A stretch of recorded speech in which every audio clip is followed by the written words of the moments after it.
ஒரு மிக்சிங் பவுல் எடுத்துக்கலாம். மிக்சிங் பவுலில் 2/3 கப் ஆஃப் சக்கரை சேர்த்துக்கலாங்க. சக்கரை வந்து பவுடர் பண்ணாமே சேர்த்துக்கோங்க. இது பார்த்தீங்கன்னா 100 கிராம் அளவுக்கு இருக்கும். 4 டேபிள் ஸ்பூன் போல் காஃபி பவுடர் சேர்த்துக்கலாம். 35 கிராம் அளவுக்கு இது இருக்குங்க. இதில் அரை மணி நேரம் போல் ஃப்ரிட்ஜில் வச்சிருக்க தண்ணி வந்து சேர்த்துக்க போகிறோம். சக்கரை நீங்கள் மெஷர் பண்ணுறீங்களே அதே அளவில் வந்து அதே கப்லேருந்து மெஷர் பண்ணிக்கோங்க. 140 ml அளவுக்கு தண்ணி இருக்குங்க. தண்ணி சேர்த்துக்கோங்க. சேர்த்துட்டு ஒரு விஸ்க் வச்சு நல்லா வந்து பீட் பண்ணிக்க போகிறோம். இந்த சக்கரை வந்து நல்லா கரைஞ்சி வர மாதிரி நல்லா விஸ்க் வச்சு பீட் பண்ணிக்கோங்க. நல்லா மிக்ஸ் பண்ணதுக்கப்புறமா பீட்டர் வச்சு நம்ம வந்து பீட் பண்ணிக்க போகிறோங்க. உங்கள்கிட்ட வந்து பீட்டர் இல்லைனா விஸ்க் வச்சே பண்ணுங்கள். விஸ்க் வச்சு பண்ணும்போது இந்த அதிக அளவில் இருக்கும்போது கொஞ்சம் பண்ணுறது கொஞ்சம் கஷ்டமாக இருக்கும். அதனால் நான் வந்து பீட்டர் வச்சே பண்ணிக்கிறேன். பீட்டரில் பீட் பண்ணும்போது 3லேருந்து 5 நிமிஷத்துக்குள்ளே பார்த்தீங்கன்னா நம்மளுக்கு நல்ல க்ரீமி கன்சிஸ்டன்சியில் வந்துடும். பாருங்கள் எந்த அளவுக்கு க்ரீமி கன்சிஸ்டன்சியில் வந்திருக்கு. நல்ல சில்லான வாட்டர் நீங்கள் சேர்த்துக்கிட்டிங்கன்னா இது மாதிரி நல்லா க்ரீமியாக வரும். நல்லா வந்து சாஃப்டாக வரணும். அந்த க்ரீமு நல்லா கெட்டியாகவும் இருக்கணும். அதுபோல் வந்து நல்லா நம்ம வந்து கெட்டியாக வர மாதிரி பீட் பண்ணி எடுத்துக்கலாம். இப்போ வந்து ஒரு ஸ்பேட்டலா வச்சு நல்லா கலந்து விட்டுக்கலாங்க.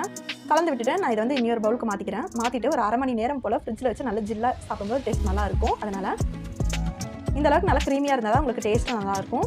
இப்போ ஒரு அரை மணி நேரம் போல் ஃப்ரிட்ஜில் இருக்கட்டும். இப்போ மறுபடியும் மிக்சிங் பவுல் எடுத்துக்கலாம். அதில் 400 ml அளவுக்கு விப்பிங் க்ரீம் சேர்த்துக்கலாங்க. விப்பிங் க்ரீம் பார்த்தீங்கன்னா ரூம் டெம்பரேச்சரில் தான் இருக்கும் எப்பயும் பீட் பண்ணும்போது.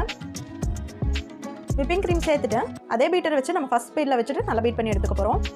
ஏற்கனவே சொன்ன மாதிரி தான் விப்பிங் க்ரீம் பார்த்தீங்கன்னா ரூம் டெம்பரேச்சரில் இருந்துச்சுன்னா தான் உங்களுக்கு சீக்கிரம் வந்து பீட் ஆகி வரும். 3லேருந்து 5 நிமிஷத்துக்குள்ளே நம்மளுக்கு விப்பாய் வந்துடும். இப்போ இதில் பார்த்தீங்கன்னா 1/4 கப் அளவுக்கு மில்க் மேட் சேர்த்துக்கலாம். மில்க் மேட் வந்து நான் ஹோம்மேடாக பண்ணது தான், நான் வீட்டிலே பண்ணது. 1 லிட்டர் அளவுக்கு பால் எடுக்கிறீங்கன்னா அதில் வந்து 250லேருந்து 400 கிராம் அளவுக்கு சக்கரை சேர்த்துக்கணுங்க. சேர்த்துட்டு நல்லா ஸ்லோ ஃப்ளேம்லேயே வச்சுட்டு கைவிடாமல் வந்து மிக்ஸ் பண்ணிட்டே இருந்தீங்கன்னா உங்களுக்கு நல்ல கெட்டியான பதத்தில் வந்து ரொம்ப வந்து நீங்கள் மிக்ஸ் பண்ணிட்டீங்கன்னா அப்புறம் வந்து பால்கோவா அளவுக்கு வந்துடும். பல்ஸ் மோடில் வச்சு ஒரே ஒரு கிரைண்ட் பண்ணிங்கன்னா அவ்வளோதான் மில்க் மேட் ரெடி ஆயிடும். உங்களுக்கு டவுட்டாக இருந்துச்சுன்னா எங்களுக்கு கேளுங்க கமெண்ட் பாக்ஸில். நான் உங்களுக்கு வேணாலும் வீடியோ ஷேர் பண்ணுறேன். இப்போ வந்து நம்மளுக்கு விப்பிங் க்ரீம் பார்த்தீங்கன்னா விப்பாயிடுச்சு. நம்ம பீட்டர் வெளியே எடுத்துலாம். விப்பிங் க்ரீம் பார்த்தீங்கன்னா நல்லா ஸ்டிஃபாக இருக்கும். நம்ம மிஷின் எடுக்கும்போது க்ரீம் வந்து பிடிக்கணும். அது போல் நல்லா பீட் ஆயிருக்கணும். இப்போ நம்ம இந்த ஃப்ரிட்ஜில் வச்சிருந்தோம்ல ஏற்கனவே நம்ம விப் பண்ணி வச்சிருக்க காஃபி பவுடர், அதை வந்து அந்த காஃபி க்ரீமையும் சேர்த்துக்கலாம். காஃபி க்ரீம் பார்த்தீங்கன்னா கரெக்டாக இருக்கும். 400 ml அளவுக்கு விப்பிங் க்ரீமுக்கு இந்த காஃபி க்ரீம் கரெக்டாக இருக்கும். இப்போ சேர்த்துட்டு நல்லா வந்து விப்பிங் க்ரீம் காஃபி க்ரீமை வந்து மிக்ஸ் ஆகி வர மாதிரி ஸ்பேட்டுலால நல்லா கலந்து விட்டுக்கலாம். அந்த கலந்து விடும்போதே பாருங்கள் டபுள் லேயராக வரும். பார்க்க ரொம்ப அழகாக இருக்கும், ரசமாக இருக்கும். நடுவில் நம்ம துரி வச்சிருக்க டார்க் சாக்லேட் வந்து சேர்த்துக்கலாங்க. ஃப்ரீசரில் வச்சுட்டு நம்ம ஸ்பூனில் எடுத்து சாப்பிடும்போது டேஸ்ட் ரொம்ப சூப்பராக இருக்குது. இப்போ ஒரு அரை மணி நேரம் கழிச்சு எடுத்துகிட்டு வந்துட்டேன்.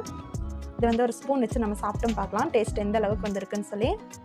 பார்க்கவே ரொம்ப சூப்பராக இருக்குது. டேஸ்ட்டும் ரொம்பவே அட்டகாசமாக இருக்குன்னு தான் நினைக்கிறேன். ஒரு ஸ்பூனில் எடுத்து பார்க்கலாம். அந்த க்ரீமி கன்சிஸ்டன்சி பாருங்கள். இந்த ஸ்பூன்லேருந்து எடுக்கும்போதே பார்த்திங்கன்னா ரொம்ப சூப்பராக இருக்குது பார்க்கவும். டேஸ்ட்டும் அதே போல் அட்டகாசமாக இருக்குது. ட்ரை பண்ணி பாருங்கள் நீங்களும் ஒரு டைமு. ரொம்ப சூப்பராக இருக்கும்.